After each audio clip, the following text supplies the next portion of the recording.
నమస్తే, నేను మీ దొడ్డా సురేష్ రెడ్డి, తెలుగు యువత, కనిగిరి. ఇప్పుడు నేను చెప్పే ఈ సబ్జెక్ట్ చాలా ఇంపార్టెంట్.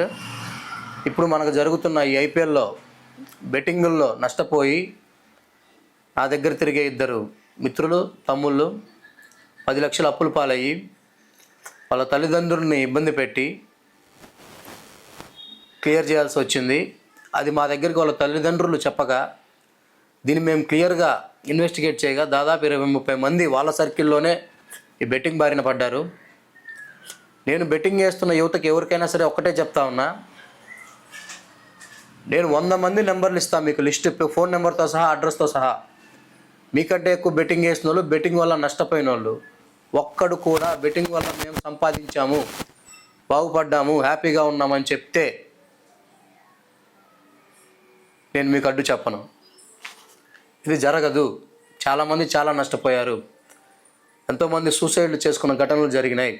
ఉదయగిరిలో లాస్ట్ ఇయరే మా ఫ్రెండ్ వాళ్ళ తమ్ముడు 25 లక్షలు అప్పు చేసి సూసైడ్ చేసుకొని చనిపోయాడు. ఇంకొక తమ్ముడు వాళ్ళ ఇంటి స్థలం సహా తాకట్టు పెట్టి అప్పులు చేసి సూసైడ్ చేసుకున్నాడు. ఇవన్నీ మీకు ఎందుకు చెప్తున్నానంటే, మీరు ఈ బెట్టింగ్ బారిన పడి సరదాగా స్టార్ట్ అయ్యేది వ్యసనంగా మారి మీ కెరీర్ని మీరు కోల్పోతారు ఖచ్చితంగా. ఈ మెంటల్ ప్రెషర్ దెబ్బకి మీరు కెరీర్ ఫోకస్ చేయలేక మీ తల్లిదండ్రులను బాధ పెట్టి ఏం సాధించేది ఏమీ ఉండదు. దయచేసి మీ చుట్టుపక్కల వాళ్ళకైనా సరే, ఎవరైనా ఫ్రెండ్స్కైనా సరే, బెట్టింగ్ చేసే వాళ్ళకి ఒక్కటే చెప్పండి, ఈజీ మనీ అనేది రాదు, కష్టపడితేనే మనీ వస్తుంది. ఈజీ మనీకి అలవాటు పడద్దు. స్టార్టింగ్ సరదాగా ఉంటుంది.